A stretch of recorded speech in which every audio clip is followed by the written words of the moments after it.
Isang mapagpalang umaga PMMG, ang gabay na ito ay magsisilbing pagbabalik-sanay upang matutunan at maayos na magamit ang Quaff Mug Heat Press Machine para sa paglalagay ng mga disenyo sa mga mugs o mga tasa.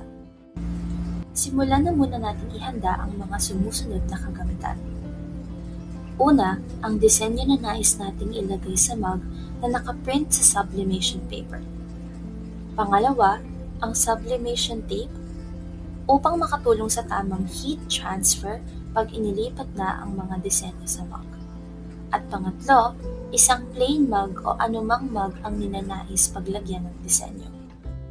Una, ihanda muna at tandaan. Bago magsimula, kinakailangan na ihanda muna ang mga kailangan dahil madali ang proseso ang paglagay ng mug sa makina. Nirerekomendang imarka at ipatong na ang disenyo sa mug gamit ang sublimation tape para mabilis ang mailalagay ito sa heat press pag naabot na ng makina ang naaayong temperatura. Sa unang proseso, pindutin ang power switch sa gilid ng makina upang mabuhay ito. Sa pangalawa, nang mabuhay ang makina, kinakailangan iset ang mga modes nito. Dalawa ang modes na kinakailangan iset, ang temperatura ng makina at ang time o oras kung gaano katagal ipe-press ang mug. Una munang isiset ng makina ay ang temperatura nito. 350 ang kinakailangan na init upang gumana ang heat press. Pindutin lamang ang mode button sa baba upang magbago ang temperatura. Pangalawa ay ang oras. Pindutin lamang ang mode button upang magtungo sa time.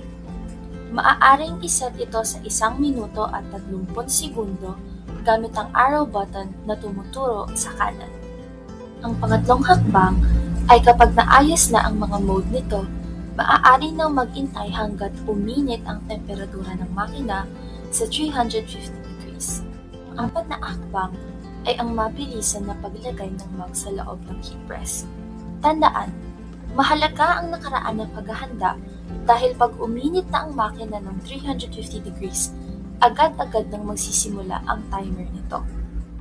Ilagay ang mug sa loob ng heat press at hilahin ng lever upang humigpit ang hawak ng heat press sa mug at magsimula na itong mag-transfer ng disenyo. Hintayin na matapos ang timer o oras na nakatakda sa makina. At kapag natapos na ito, maaari na ngayon alisin ang mug.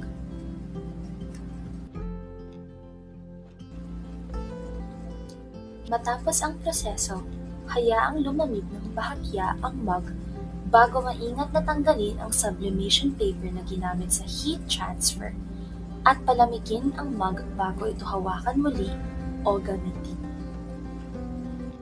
Yan ang gustong paggamit ng Quaff Mug Heat Press Machine. Maraming salamat at naway makatulong ang gabay na ito sa ligtas at epektibong paggamit ng makinarya sa balik kasanayan.